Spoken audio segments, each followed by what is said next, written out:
ఈరోజు ఇవాళ ఇక్కడ ఉచిత డెంటల్ అండ్ కంటి శిబిరం అంటే ఎల్వి ప్రసాద్ వారి సౌజన్యంతో కంటి పరీక్షలు, యాపీ డెంటల్ దాక్షార వారితో డెంటల్ పరీక్షలు జరుగుతున్నాయి. ఈ పీడిఎస్ జేబీఎం సంస్థ వారు నిర్వహిస్తున్నారు. దీన్ని ఇది మంచి కార్యక్రమం.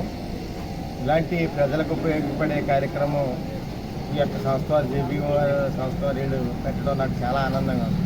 ఎందుకంటే ఏదో రకంగా ప్రజలకు ఉపయోగపడాలి. ఇవాళ కంటి పరీక్షలు ఇప్పుడే ఒక ఆయన చూశాను, ఒక ఆయన ఇవాళ ఇక్కడికి వచ్చి ఉన్నారు, అసలు ఏమీ కనపట్టలేదు ఆయన.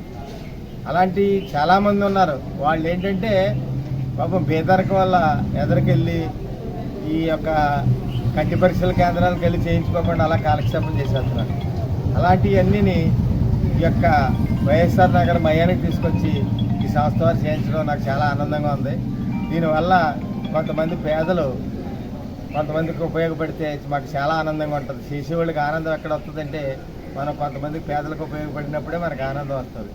దీనికి మేము ఎప్పుడు ఏ సహకారం కావాల్సిన సత్యం ఫౌండేషన్ తరఫున, సత్యం వాసంచెట్టి ఫౌండేషన్ తరఫున, అలాగే మంత్రి గారి తరఫున మేము కూడా మీరందరికీ అండగా ఉండి ఇందులో ఈ పరీక్షల్లో బాగా ఖర్చుతో కూడుకున్న పరీక్ష ఏదైనా కనుక ఉంటే దానికి కూడా నేను కొంచెం ఎక్కువ ఖర్చు అయ్యేదానికి నేను కూడా సహాయపడతానని, అలాంటిది ఏమన్నా ఉంటే గుర్తించి మా దృష్టికి సత్యం ఫౌండేషన్ దృష్టికి తీసుకురావాలని పెద్దలు కోరుకుంటూ సెలవు తీసుకుంటాను. సిద్ధు పీడిఎస్యు రాష్ట్ర సహాయ కార్యదర్శి, రామచంద్రపురం పట్టణంలో వైఎస్ఆర్ నగర్ వద్ద ఈరోజు కపిలేశ్వరం ఎల్వి ప్రసాద్ కంటాసుపత్రి వారు, అదేవిధంగా ద్రాక్షారామ యాపిల్ డెంటల్ వారిచే ఉచిత కంటి డెంటల్ వైద్య శిబిరం నిర్వహిస్తున్నాము. దీనికి ఆల్రెడీ చాలా మంది పేద ప్రజలు వచ్చి సద్వినియోగం చేసుకున్నారు. ఈ క్యాంపు సంబంధించి ఉద్దేశం ప్రజలకు సేవ చేయాలని, ఒక మానవత్వంతో ఈ సేవా విధానం ఉండాలనే ఉద్దేశంతో ఈ కార్యక్రమం నిర్వహిస్తున్నాం. దీని ప్రధానంగా జై భీమ్ సైనికులు మరియు పీడిఎస్ విద్యార్థి సంఘ ఆధ్వర్యంలో జరుగుతుంది. ఈ క్యాంపుని ఇంకా పేద ప్రజలు సద్వినియోగం చేసుకోవాలా. ఎందువల్లంటే చాలా మందికి కంటి వైద్యం కానీ డెంటల్ వైద్యం కానీ అందుతానని అదే ఉద్దేశంతో మేము ఈ సేవా కార్యక్రమం నిర్వహిస్తున్నాము. ప్రజలందరూ కూడా సహకారంతో జరుగుతున్నాయి. ఇంకా ప్రజలందరూ కూడా పూర్తిగా సహకరిస్తే ఇంకా మంచి క్యాంపులు పెడతామని మేము కోరుతున్నాం. అందరికీ నమస్కారం అండి. ఈరోజు మన రామచంద్రపురం పట్టణంలో వైఎస్ఆర్ నగర్ ఇక్కడ మన జై భీమ్ సంస్థ ఐ క్యాంప్ ఒకటి నిర్వహించింది. వీళ్ళు ఎల్వి ప్రసాద్ గారు ఆధ్వర్యంలో కపిలేశ్వరంలో చాలా పెద్ద హాస్పిటల్. ఎవరికైనా సరే కంటి డిఫెక్ట్ ఏమన్నా వస్తే ఎల్వి ప్రసాద్ అంటే ఇంచుమించు మన ఇండియాలో అతిపెద్ద కళ్ళు హాస్పిటల్ ఇది. అందువలన వాళ్ళు ఎంతో శ్రమించి ఓర్పించి ప్రతి సంవత్సరం ఇక్కడ మన జై భీమ్ ఆధ్వర్యంలో ఇలా క్యాంపు నిర్వహిస్తున్నారు. ఈ క్యాంపుకి పట్టణ ప్రజలందరూ కూడా వచ్చి వాళ్ళ యొక్క కళ్ళు ఏదైనా సరే, ఒక చిన్న దురద వచ్చినా లేకపోతే కంటిలో నీరు వచ్చినా, కళ్ళు ఇదైనా క్యాటరాక్ట్ ఆపరేషన్ కూడా వీళ్ళే చేస్తారు. ఇక్కడ నుంచి వీళ్ళే తీసుకెళ్తారు. ఇదంతా కూడా ఫ్రీ. మీరు ఎవరో డబ్బులు ఖర్చు పెట్టుకుని వేలు లక్షలు ఖర్చు పెట్టుకుంటారు. ఇదే ఎల్వి ప్రసాద్ గారు వైజాగ్ కానీ హైదరాబాద్ వెళ్తే లక్షలు అవుతాయి. కానీ మన జై భీమ్ సంస్థ చాలా ఫ్రీగా, ఎందుకంటే వాళ్ళు సర్వీసులో ఈ రామచంద్రపురంలో చాలా అద్భుతమైన సర్వీస్ చేస్తారని. అంటే ఇదే కాదు, డిఫార్మిటీ కేసెస్ ఉన్న, అంగవైకల్యం ఉన్న వీళ్ళందరినీ కూడా తీసుకొచ్చి వాళ్ళకి పెన్షన్ కానీ, వాళ్ళకి వాళ్ళ డిఫార్మిటీ ఉన్న పర్సెంటేజ్ ఎంత ఉందో కూడా ఆ పెన్షన్ కూడా వీళ్ళు ఇప్పించే అంత. అందువలన ఈ క్యాంపులో మీరందరూ కూడా అత్యధికంగా పాల్గొంటే మనకి అంటే కళ్ళు ప్రతి ఒక్కరికి ఇప్పుడున్న సెల్ ఫోన్ చూసి, లేదు అంటే ప్రతి పుట్టిన పిల్లలు ప్రతి నుంచి కూడా ప్రతి వాళ్ళు కూడా సెల్ ఫోన్ లేకపోతే భోజనం చేయడం, వాళ్ళ అమ్మతోటి ఆడుకోవడం. అలాగే ఏమైందంటే అది వయసు పెరిగేటప్పటికీ కళ్ళు డిఫెక్ట్ చాలా ఎక్కువగా వస్తున్నాయి. అందువలన ప్రతి ఒక్కరు కూడా చూయించుకుంటే తప్పులేదు కదా, ఏమైనా డిఫెక్ట్ ఉందనుకో. ఎందుకంటే 5 సంవత్సరాల నుంచే ప్రతి ఒక్కరికి కూడా ఈ ఆహార లోపం వల్ల, ఈ సెల్ ఫోన్ చూస్తూ వలన కళ్ళు డిఫెక్ట్ వస్తుంది. ఇది చాలా మంచి కార్యక్రమం. అలాగే డెంటల్ ద్రాక్షారామ వారి హ్యాపీ డెంటల్ అనే హాస్పిటల్ ఇక్కడ ఫ్రీగా వచ్చి మీ యొక్క మంచి మల్టీ స్పెషల్, ఎందుకంటే వీళ్ళు ఎటువంటిది ఏంటంటే లేటెస్ట్ టెక్నాలజీ. ఎందుకంటే మా ఏరియా హాస్పిటల్లో కూడా లేదు. పళ్ళు చూస్తాం కానీ మేము పన్ను పీకం, పన్ను ఏమి దాన్ని ఇది చేయం.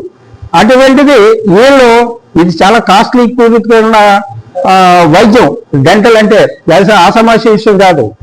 ఆ డెంటల్ ఎవరికైనా, ఎందుకంటే మన చిన్నప్పటి నుంచి వీళ్ళందరికీ కూడా పానపరాకు తిని బీడీలు కాల్చి చుట్టలు కాల్చి ఈ పళ్ళు అన్నీ పాడైపోతున్నాయి. ఈ పళ్ళు సరిగ్గా లేగలేదనుకో ఆటోమేటిక్గా ఆరోగ్యం, క్యాన్సరు లేదు అంటే టీబీ ఇవన్నీ కూడా ఏర్పడే దుస్థితి. అటువంటి దుస్థితి నుంచి మిమ్మల్ని అందరినీ కూడా బయటికి రప్పించాలనే ఉద్దేశంతో కాస్ట్లీ వైద్యంలో ఉన్న, ఎందుకంటే మల్టీ స్పెషల్ హాస్పిటల్ ఇది. ఈ హాస్పిటల్ వారి ఆధ్వర్యంలో మన జేబీఎల్ సంస్థ తీసుకొచ్చి వాళ్ళకి ఏదైనా డిఫెక్ట్ ఉంటే ఆ పళ్ళు శుద్ధి చేసి ఈ కార్యక్రమాన్ని వీళ్ళు పెట్టారు. అందువలన మరొక్కసారి ఆ సంస్థకి, జేబీఎల్ సంస్థకి, హ్యాపీ డెంటల్, టీడీఎస్, అలాగే ఎల్వి ప్రసాద్ హాస్పిటల్ వారికి యాజమాన్యానికి, ఇక్కడికి వచ్చిన స్టాఫ్కి మరొక్కసారి నాకు ఈ అవకాశం ఇచ్చిన మీ అందరికీ కూడా కృతజ్ఞతతో మా బొంగారాజు, ఎందుకంటే మాకు జనసేనలో కీలకమైన వ్యక్తి, ఆయన ఆధ్వర్యంలో కూడా జిల్లా కార్యదర్శి. ఎందుకంటే ఆసమాసి పోస్ట్ ఏం కాదు. ఎందువలనంటే ఈరోజు ఇక్కడ ఇంత సమన్వయ పార్టీ ఎన్డీఏ కూటమి నెగ్గింది అంటే ఆయన పాత్ర కూడా ఓ మంచి పాత్ర. అందువలన ఆయనకు కూడా మాకు ఈ అవకాశం ఇచ్చిన మా జనసేన కార్యదర్శి గారికి కూడా మరొకసారి కృతజ్ఞతలు చెప్తూ, మరి అందులోకి మా ప్రియమిత్రుడు పీడిఎస్ సతీష్, సిద్ధు అంటే బ్రాండ్. ఏదన్నా సరే అక్కడ అన్యాయం జరిగితే. అందరికీ నమస్కారం. ఈరోజు వైఎస్ఆర్ నగర్ స్థానిక వార్డులో మన నాయకులు జై భీమ్ నాయకులు బొంగరాజు గారు, అదేవిధంగా విద్యార్థి నాయకులు పిఎస్జియు మన విద్యార్థి నాయకులు సిద్ధు గారు ఆధ్వర్యంలో ఈరోజు అతిపెద్ద కార్యక్రమం, ఈరోజు రామచంద్రపురంలో వైద్య కార్యక్రమం. ఈరోజు కంటి సమస్య ఉన్న వాళ్ళ కోసం, అదేవిధంగా దంత సమస్య ఉన్న వాళ్ళ కోసం ఈరోజు మంచి బృహత్తమైన కార్యక్రమం పెట్టి ఈరోజు ప్రజల మధ్యకి తీసుకుని వచ్చి ప్రజలకు సేవ చేసే ఒక ఉద్దేశంతో ఈరోజు రామచంద్రపురంలో వైఎస్ఆర్ నగర్లో ఎన్నో కార్యక్రమాలు వీరిద్దరు ఆధ్వర్యంలో జరుగుతున్నాయి. చాలా సంతోషం. ఈరోజు ఇక్కడ చూసినట్లయితే సుమారు 50 మంది పైగా కంటి వైద్యం కోసం కానీ, అదే 20 మందికి పైగా ఈరోజు దంత సమస్యలు ఉన్న వాళ్ళని వీళ్ళు గుర్తించి వాళ్ళకి ఉచితంగా వాళ్ళకి కావలసిన వైద్యాన్ని, అదేవిధంగా కొంతమంది దాతలు మన మెడికల్ సంబంధించిన ఫార్మసీ మందులు కూడా ఇక్కడ ఇవ్వడం చాలా ఆనందకరమైన విషయం. ఇటువంటి కార్యక్రమాలు మరెన్నో చేయాలని చెప్పి పార్టీలకి, కులాలకి, మతాలకి అతీతంగా ప్రజల కోసం చేస్తున్న వీళ్ళని మనందరూ అభినందించాలని ఒక్కసారి కోరుకుంటూ ధన్యవాదాలు.